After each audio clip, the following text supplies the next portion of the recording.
एक आलिम रब्बानी की दास्तान सुन ले। अल्लाह अकबर। मेरे आका अलैहिस्सलाम के प्यारे दीवानों, जो लोग मोबाइल के गेम खेल करके बैठते हैं, मैं उन्हें पढ़ा लिखा कहता हूँ, लेकिन उसे नायब रसूल कहने के लिए कम से कम मेरी हिम्मत नहीं होती।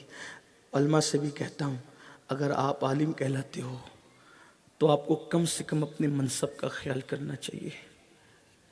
एक आखिरी बात कहने चला था, लेकिन एक बात मुझे याद आ गई, मैं कह दूं यहाँ उसको। इमाम बुखारी का बचपना था। बहुत मालदार बाप के बेटे थे, बहुत मालदार थे उनके वालिद। उनके वालिद ने उनके लिए बहुत पैसा छोड़ा था, बहुत पैसा। हालांकि इमाम बुखारी इतने पैसे वाले होकर भी बचपने से 3 या 4 बादाम खाते थे बस। कुल उनकी इतनी गिज़ा थी, पढ़ने पे बहुत मेहनत करते थे।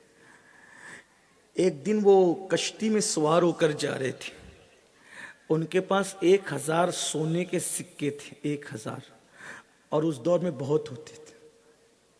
कश्ती में बैठे तो एक चिटर ने देख लिया कि इस बच्चे के पास सोने के सिक्के हैं। जैसी कश्ती बीच दरिया में पहुंची, उसने शोर मचाना शुरू किया, मेरे पैसे, मेरे पैसे, मेरे पैसे। मल्लाह ने कहा क्या हुआ? कहा मेरे पैसे चोरी हो गए। कितने थे? इतने। सबको चेक करो। अब उसका ख्याल ये था कि जब सब चेक किए जाएंगे तो ये बच्चा भी चेक किया जाएगा, और बच्चे के पास इतने पैसे कोई यकीन नहीं करेगा तो इसी को चोर ठहराएंगे, मेरे पैसे मुझे मिल जाएंगे। सब चेक किए गए, आखिरी में इमाम बुखारी की बारी आई, उनके पास भी पैसे नहीं निकले। अब मामला ही खत्म था। जब उनके पास नहीं निकले तो मामला खत्म था। जब किनारे पे पहुंचे तो इमाम बुखारी जाने लगे तो चोर ने कहा, ए लड़के, तेरे पास तो पैसे थे ना? कहाँ? क्या हुए? कहा मैंने दरिया में डाल दिया। इतने ज्यादा सिक्के तूने दरिया में डाल दिया? कहाँ? जिस होलिये में मैं कश्ती में बैठा था ना, ये उलमा का होलिया था।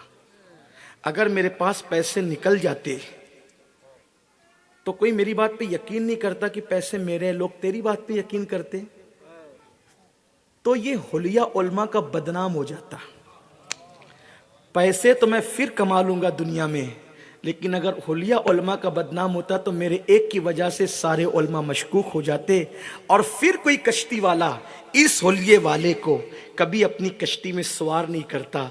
लोग कहते कि इस होलिये वाले ऐसे ही होते हैं, इसलिए मैंने होलिये की आबरू बचाने के लिए इतनी बड़ी कुर्बानी दे दी। ये उलमा की फिक्र थी। मैं अपने बच्चों से जो फारिगीन हैं, इन बुजुर्गों को तो कुछ नहीं कहता जिनकी जूतियां सीधी करता हूँ, लेकिन ये जो आज फारिग होने वाले बच्चे हैं उनसे कहता हूँ, खुदा के लिए बड़े से बड़ा नुकसान उठा लेना, लेकिन इस होलिये को कभी बदनाम मत होने देना, इसलिए कि ये होलिया बड़ा कीमती है। जब किसी के घर में जाना तो निगाहें झुकी रहे, किसी से मुतासिर मत होना, इसलिए कि लोगों के पास दुनिया की दौलत है, तुम्हारे पास कुरान की दौलत है, अल्लाह के कलाम की दौलत है। दुनिया तुम्हारे पास झुकेगी, एक मर्तबा अल्लाह वाला बन कर तो देखो।